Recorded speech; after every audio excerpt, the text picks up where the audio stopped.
오늘 또 뭐 먹지? 매일 요리하기도 힘들고 외식이나 배달도 한계가 있죠. 저도 그래서 밀키트나 간편식을 냉장고에 쟁여놓고 활용하기도 했었는데요. 다이어트 할 때 마음 놓고 먹어도 되는 밀키트나 간편식이 있을까요? 잘 고르면 쉽고 건강하게 먹을 수 있지 않을까? 컬리에 있는 간편식을 4단계 티어로 나눠봤습니다. 제 채널에 광고가 붙을 리는 없지만 광고가 아니라는 것을 먼저 분명히 말씀드리고 시작하겠습니다. 티어를 나누기 전에 먼저 나누는 기준에 대해서 말씀드리려고 하는데요. 저는 다이어트나 건강을 위해서 안 좋은 걸 안 먹는 게 1번, 그 빈자리에 좋은 걸 먹는 게 2번이라고 생각합니다. 그래서 오늘 기준도 안 좋은 게 안 들어있는가가 먼저고, 그 다음 좋은 게 얼마나 들어있는지를 살펴봤습니다. 안 좋은 게 많이 들어있는 것들은 4등급, 조금 덜 들어있는 것은 3등급으로 매겼는데요. 4등급부터 살펴보겠습니다. 부대찌개, 유탕면, 기름에 튀긴 면으로 시작하고요. 혼합주제는 여러 식품 첨가물을 미리 배합해 놓은 것을 말하는데, 여기서 나오는 것들은 인산염 혼합제제로 가공육에 필수적으로 들어간다고 하더라고요. 또 설탕이나 글루탐산 나트륨, MSG 이것도 있네요. 소스에는 물엿이 들어가고요. 좋은 재료는 찾기 어려운 성분표였습니다. 그래서 4등급으로 매겼습니다. 치킨 콤보, 통살치킨.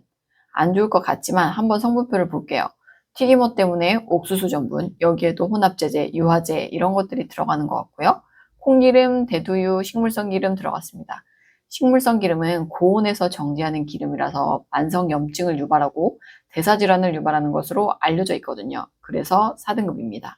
얼큰 낙곱새인데요. 여기도 수산물을 가공하는 과정에서 폴리인산 나트륨, 메타인산 나트륨, 식품 첨가물이 사용되었더라고요. 면은 튀기지 않은 겉면이긴 한데 설탕, 고추장, 물엿이 들어가서 4등급으로 했습니다. 크림 짬뽕인데요. 시작이 식물성 크림이더라고요. 좋지 않죠. 혼합분유, 유청, 물엿, 변성전분은 옥수수, 감자 이런 일반 전분을 화학적, 효소적, 물리적 처리를 해서 안정성을 높였다고 하는데 이것 역시 전분 성분이기 때문에 혈당을 올리게 되고 그래서 좋지 않다고 합니다. 그래서 4등급을 매겼습니다. 김치찌개도 이렇게 조리된 상태로 판매되는 것은 혼합제제가 들어가더라고요. 그리고 어묵탕이었는데 어묵이 설탕, 솔비톨, 산도 조절제, 변성전분으로 만들어졌죠. 소스에 설탕 과당이 들어갔고요. 농축 스프 베이스에 향미진진제, 색소, 복합 조미식품들이 들어있습니다. 그래서 4등급으로 배정했습니다. 부채살 찹스테이크도 좋아 보이는데 대두유가 2번째로 들어가더라고요. 소스도 액상포도당이 들어가고 물엿, 해바라기유, 산도 조절제가 들어가서 4등급이 됐어요. 누룽지탕에 누룽지 만들 때도 대두유가 들어가더라고요. 이 돈가스는 제가 휴직 기간에 아들한테 많이 해줬었거든요. 보면서 너무 슬펐습니다. 무항생제 등심만 보고 좋다고 생각했는데 마가린, 혼합제제, 식품 첨가물 혼합제제 이제라도 알았으니 됐다고 생각하고요. 마라탕과 어묵탕 성분표를 보니까 유전자 변형 대두, 유전자 변형 옥수수 포함 가능성이 있는 제품이더라고요. 유전자 변형 식품은 제초제 저항성이 강해서 글리포세이트라는 제초제의 사용량이 늘어나게 되고 그래서 이 제초제의 잔류 위험이 있을 수 있다고 하고요.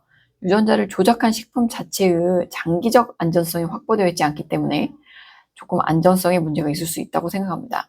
4등급의 느낌을 보시면 알겠지만 가공이 많이 된 식품이 많았어요. 부대찌개, 면도 기름에 튀긴 면, 어묵, 돈가스, 치킨 이런 종류는 어쩔 수가 없었던 것 같은데요. 이런 제품은 안 드시는 것을 추천드리겠습니다. 그 다음 3등급을 보겠습니다. 처음 안동찜닭이 나왔는데요. 좋아 보였어요. 닭고기도 무항생제예요. 단백과 지방도 꽤 많이 들어가 있더라고요. 그런데 아무래도 물엿, 과당, 설탕 이런 것들이 들어가다 보니까 당류가 78g 정도 나오더라고요. 그래서 3등급을 줬는데요. 만약 양념을 최소화해서 드신다면 괜찮은 옵션이 되실 수도 있을 것 같습니다. 소갈비찜이 있는데요. 여기도 소스가 문제였는데 과당, 포도당 이런 것들이 들어가다 보니 3등급이 되었고 고추장 불고기도 설탕, 카놀라유, 식물성 기름이 들어갔죠. 그럼에도 당류가 20g 정도인데 찜닭에 비하면 그렇게 높은 편은 아닌 것 같습니다. 갈비찜에 물엿, 식용 유지가 들어갔고 이 감바스는 해바라기 씨유가 많이 들어갔다 보니까 이게 올리브유였다면 좋았지 않았을까라는 생각을 했습니다. 오징어 볶음도 비슷하죠. 컬리 소스라는 게 물엿, 밀가루, 혼합 양념, 과당, 설탕 이런 것들이 들어가서 3등급이었어요.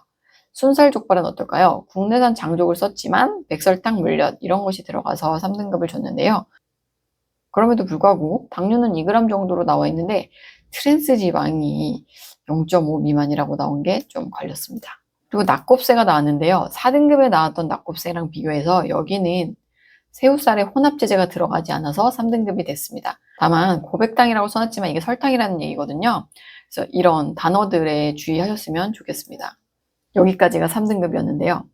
3등급을 보니 메인 주재료는 다 괜찮은 것들이었는데 양념이 아쉬운 게 많았습니다. 아무래도 시판 제품은 대중의 입맛을 따라가야 하다 보니 건강한 양념을 쓰기가 어렵겠죠. 그럼 이런 제품을 먹더라도 좀 더 건강하게 먹는 방법은 뭐가 있을까요?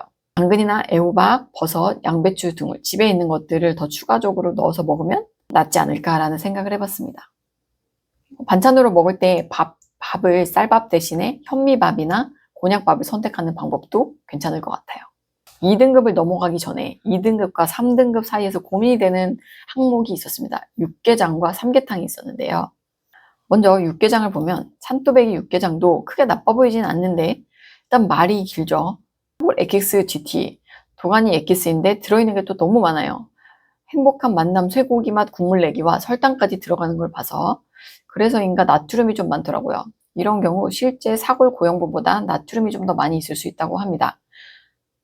다른 육개장들의 성분표도 좀 해석이 어려웠는데 힌트는 나트륨이 많으면 뭔가 더 인위적 짠맛이 많이 들어갔겠구나 이런 생각이 들더라고요.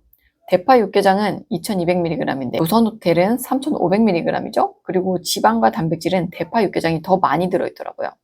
이런 걸 보고 대파 육개장은 2등급, 조선호텔 육개장은 3등급 정도 되지 않을까 추정해봤습니다. 또 고민되는 항목이 삼계탕이었는데요. 첫 번째 삼계탕을 보면 다른 건 다 괜찮은데 소스가 있는 거예요. 소스의 의미가 뭘까? 일반적으로 간장, 소금, 설탕, 향신료 등이 들어간다고 하는데 나트륨이 2178 정도였어요. 3000은 넘지 않았으니까 괜찮을까 봤더니 당류가 10g인 거예요. 그래서 이거는 3등급으로 해야겠더라고요. 또 다른 삼계탕이 나왔는데요. 여기는 소스는 없고 MSG만 있거든요. 나트륨이 확실히 좀 더 적고 당류가 없습니다. 그런데 단백질과 지방은 더 많더라고요. 가격은 제가 모르겠지만 같은 값이면 이 조선호텔 게 더 좋겠죠. 서대문 평양용은 토종 땅이긴 하지만 저는 토종 땅보다는 동물복지, 무항생제를 더 중요하게 생각하기 때문에 저에게는 큰 의미가 없거든요. 그럼 이제 완전한 2등급으로 넘어가 보겠습니다. 1등급과 2등급에 큰 차이는 없고요. MSG가 들어갔냐 안 들어갔냐, 단백질과 지방이 충분히 들어가 있는가로 구분해 봤습니다. 갈비탕이 나왔는데요. 복합 조미식품 L-글루탐산 나트륨 MSG가 들어가 있죠. MSG가 괜찮다에 대한 논란은 많지만 글루탐산, 이것은 뇌를 흥분시키는 물질이거든요. 그래서 편두통이 있거나 좀 예민하신 분은 피하시는 게 좋습니다. 이 갈비탕은 단백질, 지방은 적절한데 복합 조미식품 때문인지 나트륨이 좀 많아서 아쉬웠습니다. 미역국인데요. 미역국에는 참기름이 들어갔는데 이 참기름이 100% 통참깨가 아닌 것이 아쉬웠고요. 복합 조미식품 MSG가 들어갔어요. 그래서 지방과 단백질은 적은 데 비해서 나트륨이 많죠. 이거를 먹는다면 계란 후라이를 2개 정도는 같이 먹는 게 좋을 것 같습니다. 추어탕도 있었는데요. 성분은 괜찮은 편이더라고요. 우리밀 고추장, 추어탕 양념의 전성분을 알 수는 없었지만 나트륨이 2000을 넘지 않았고요. 대신 이런 고추장, 양념 때문인지 탄수화물은 좀 있었습니다. 단백질도 18g 정도로 부족한 편이어서 이 제품도 계란 후라이를 같이 먹는 게 좋을 것 같습니다. 순댓국과 곰탕이 있었습니다. 둘 다 성분은 괜찮았는데요. 만육수, 간장 베이스와 소스가 있더라고요. 그래서 2등급으로 왔는데 순댓국은 900g 기준으로 단백 54, 지방 37g인데 곰탕은 500g 기준으로 단백질 24, 지방 25 정도 들어있더라고요. 그래서 지방이 좀 더 많았습니다. 순댓국을 둘이서 먹는다면 곰탕이 좀 더 든든한 느낌이지 않을까 생각이 들었습니다. 2등급에서 주의하실 점은 소스나 MSG가 들어있다 보니 나트륨 섭취가 늘어날 수 있다는 점, 두통이 있거나 좀 예민하신 분들은 MSG를 피하는 게 좋겠다는 점, 단백질이 20g 미만인 경우에는 계란을 추가해보자는 팁을 드려보도록 하겠습니다. 마지막 1등급인데요. 1등급은 설렁탕과 고기곰탕이 남게 되더라고요. 보시면 성분이 정말 심플하죠. 정제수, 한우사골, 무항생제예요. 한우잡뼈, 한우고기, 그래서인지 나트륨도 159, 120mg입니다. 단백질은 둘 다 20g이 넘고요. 하지만 지방은 제품마다 차이가 있네요. 지방도 좀 든든하게 있는 게 포만감 측면에서는 유리할 것 같고요. 아마 다 간은 조금 더 해서 먹는 게 좋겠습니다. 꼬리곰탕은 단백질이 32g, 지방이 22g으로 더 영양이 풍부했고요. 설렁탕도 단백질 29g, 지방 16g 정도로 든든할 것 같습니다. 마지막 한우곰탕의 경우에는 정제소금이 들어서 가서 그런지 나트륨이 1000mg 정도 있었는데요. 단백질은 20g, 지방이 11g 들어있네요. 이렇게 1등급 제품은 설렁탕, 곰탕, 꼬리곰탕 정도가 있는 것을 확인했습니다. 간이 안 되어 있는 제품은 소금 간을 해서 드시는 게 좋겠습니다. 제가 이 영상을 준비하면서요. 먹는 걸 고르는데 이렇게까지 해야 되나? 이런 정성을 들여야 되나? 하는 생각이 잠깐 들었습니다. 아마 보시는 분들도 그런 생각이 드실 것 같은데요. 제가 의학 박사까지 한 사람이거든요. 근데 이런 걸 정리해서 영상으로 만드는 이유는 그만큼 약이나 영양제보다 우리가 매일 먹는 음식이 훨씬 중요하다고 생각하기 때문입니다. 오늘도 진료 중에 환자분이 중성지방이 높다 말씀드렸더니 그럼 뭘 해야 되냐고 물으시더라고요. 운동을 해야 됩니까? 아니면 뭘 먹어야 됩니까? 그래서 제가 질문이 잘못되었다고 말씀드렸어요. 뭘 더 하시기 전에 뭘 빼야 되는지부터 생각해 봐야 된다고요. 알고 보니까 매일 라면을 드신대요. 라면부터 끊어야 되는 거겠죠. 그리고 우리가 이렇게까지 따지면서 제품을 소비할 때 생산자들도 더 좋은 제품을 만들지 않을까 하는 생각도 있습니다. 그런 마음으로 이번 영상을 만들어 봤는데요. 사실 저도 과거에 대충 먹던 시절 일을 그만두고 쉬면서도 아이한테 저 컬리의 냉동 돈가스나 어떤 완제품 된 스파게티를 먹이던 시절이 떠올라서 조금 슬펐습니다. 그런데 저도 이렇게 바뀌었으니까 우리 아이도 충분히 바뀔 수 있지 않을까라고 생각하면서 지나간 일은 덮어놓기로 했습니다. 그래서 오늘부터라도 꼭 여러분들의 건강을 위해서 오늘 내가 먹는 음식들에 좀 더 관심을 가지고 신경을 써주셨으면 하는 마음이 있습니다. 그런 마음으로 이런 영상을 준비했는데요. 이런 제가 가고자 하는 방향, 제 생각을 응원하신다면 구독과 좋아요로 응원해 주시면 정말 감사하겠습니다. 그리고 혹시 이런 식으로 제가 다뤄줬으면 하는 어떤 메뉴나 카테고리가 있다면 알려주시면 제가 다음번 영상 만들 때 참고하도록 하겠습니다. 다이어트용 간식이나 샐러드 이런 것들도 좀 궁금할 수 있겠더라고요. 당연히 우리가 직접 해서 먹는 게 너무너무 더 좋지만 또 현생을 살다 보면 매일 그렇게 챙긴다는 게 쉽지 않으니까요. 오늘도 긴 영상 끝까지 시청해주신 분들 너무 감사합니다. 오늘도 건강한 하루 되시기를 응원하겠습니다. 감사합니다.